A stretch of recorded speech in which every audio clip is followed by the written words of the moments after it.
Di dunia ini, ada tempat-tempat yang secara logika tidak seharusnya ada. Tempat yang melawan hukum alam, menentang akal sehat, dan seringkali membuat manusia bertanya-tanya tentang batas pemahaman mereka sendiri. Kita terbiasa hidup dengan keyakinan bahwa dunia berjalan mengikuti aturan yang rapi. Gunung terbentuk karena tekanan bumi. Laut terbentang mengikuti lekuk planet. Dan setiap tempat memiliki alasan logis mengapa ia ada. Namun kenyataannya, bumi tidak selalu mematuhi logika manusia. Di berbagai sudut dunia, tersembunyi lokasi-lokasi yang keberadaannya terasa seperti kesalahan. Terlalu asing untuk disebut wajar. Terlalu nyata untuk dianggap mitos. Tempat-tempat ini bukan hasil imajinasi. Mereka tercatat, dipetakan, didokumentasikan. Dan yang paling mengganggu pikiran, kita hidup di planet yang sama dengan mereka. Untuk memahami bagaimana dunia bisa menciptakan tempat-tempat seperti ini, kita harus mulai dari sebuah lokasi yang oleh banyak ilmuwan disebut sebagai salah satu tempat paling asing di bumi. Sebuah pulau yang tampak seperti bukan bagian dari planet ini. Pulau itu bernama Socotra. Terletak di Laut Arab, dekat wilayah Yaman, Socotra adalah pulau terpencil yang selama jutaan tahun terisolasi dari dunia luar. Tidak banyak manusia yang pernah menginjakan kaki di sini. Dan mungkin, justru karena itulah alam bekerja tanpa batas. Saat pertama kali melihat Socotra, banyak orang merasa seperti sedang melihat dunia lain. Pohon-pohonnya tidak tumbuh seperti pohon yang kita kenal. Bentuknya aneh, tidak simetris, dan seringkali tampak seperti makhluk asing. Salah satu yang paling terkenal adalah Dragon Blood Tree. Pohon dengan kanopi menyerupai payung terbalik, dan getah berwarna merah gelap seperti darah. Pemandangan yang terasa tidak wajar, bahkan sedikit mengganggu. Secara logika, bentuk kehidupan seperti ini tidak seharusnya muncul di bumi yang sama dengan kita. Namun kenyataannya, lebih dari sepertiga spesies tumbuhan di Socotra tidak ditemukan di tempat lain di dunia. Alasannya sederhana, namun luar biasa. Pulau ini terpisah dari daratan lain selama jutaan tahun. Tanpa persaingan. Tanpa campur tangan manusia. Tanpa tekanan dari dunia luar. Alam dibiarkan berkembang sendirian. Dan ketika alam dibiarkan sendiri terlalu lama, ia tidak selalu menciptakan sesuatu yang mudah dipahami manusia. Socotra menjadi bukti bahwa bumi tidak selalu menciptakan keindahan yang nyaman. Terkadang, ia menciptakan keanehan. Namun keanehan dunia tidak berhenti di sana. Jika Socotra terasa seperti planet lain karena bentuk kehidupannya, maka tempat berikutnya terasa seperti kesalahan warna dalam realitas. Di Australia Barat, terdapat sebuah danau yang warnanya tidak masuk akal. Bukan pantulan langit, bukan efek cahaya, dan bukan hasil manipulasi manusia. Danau itu bernama Danau Hillier. Dari udara, danau ini terlihat berwarna merah muda cerah, dikelilingi oleh hutan hijau dan lautan biru. Kontras yang terlalu sempurna untuk dipercaya. Yang membuatnya semakin aneh, warna ini tidak berubah. Airnya bisa diambil, dipindahkan, dan disimpan. Namun tetap berwarna pink. Secara logika, air danau seharusnya jernih atau keruh. Bukan berwarna seperti cat. Para ilmuwan menemukan bahwa warna ini berasal dari kombinasi mikroorganisme dan kadar garam tinggi yang menghasilkan pigmen alami. Makhluk-makhluk mikroskopis yang bekerja dalam diam, mengubah seluruh danau menjadi sesuatu yang tampak mustahil. Danau Hillier mengingatkan kita bahwa alam tidak selalu mengikuti palet warna yang kita anggap normal. bahwa keindahan tidak selalu datang dalam bentuk yang bisa kita pahami.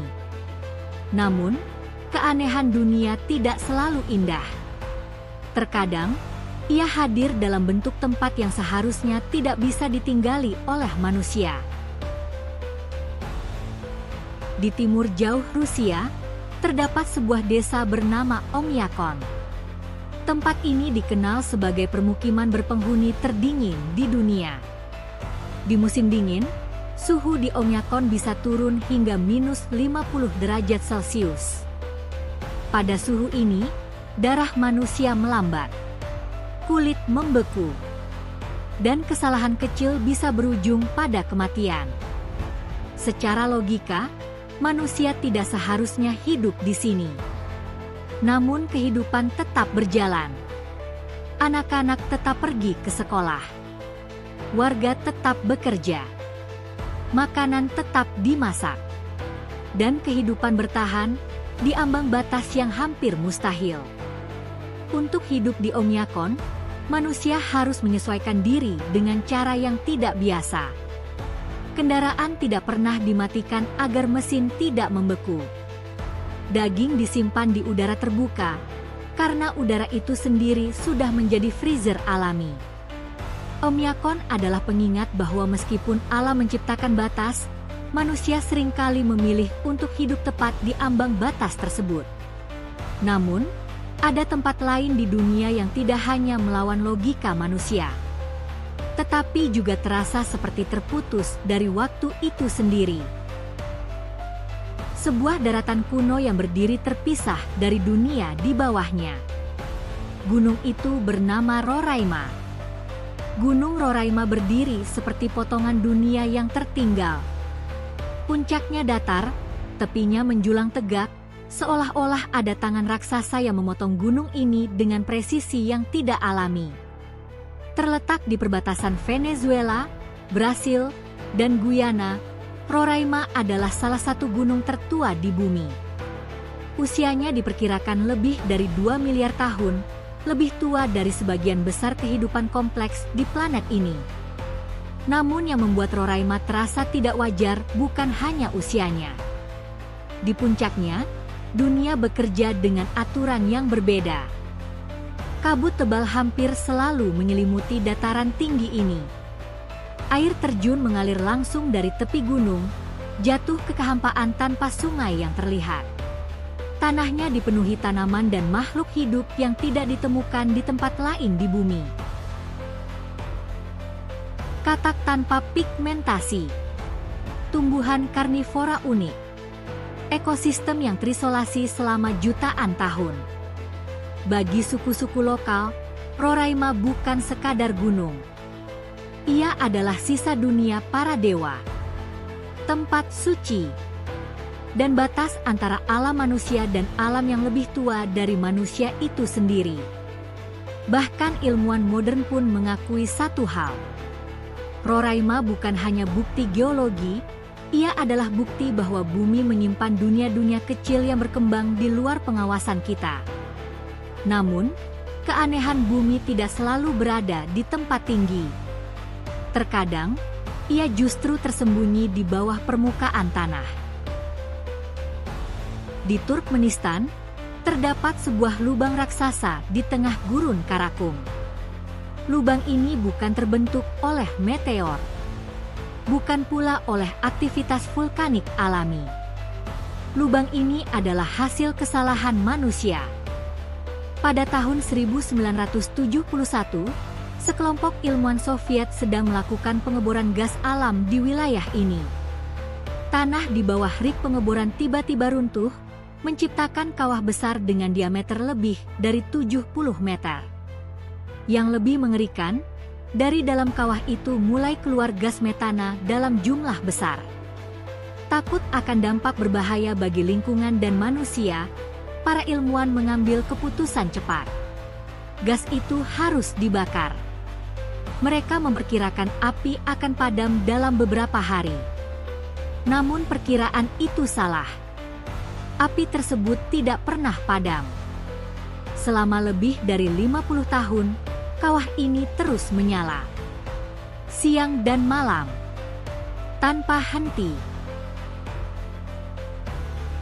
Tempat ini kini dikenal sebagai Door to Hell.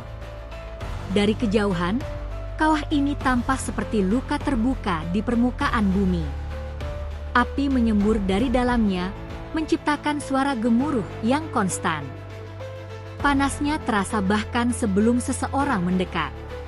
Secara logika, tempat seperti ini seharusnya tidak ada. Namun disinilah ia berada, hasil dari satu keputusan manusia yang bertabrakan dengan kekuatan alam.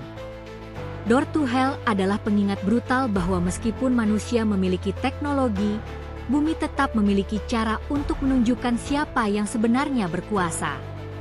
Dan ini bukan satu-satunya tempat di mana bumi terlihat rusak.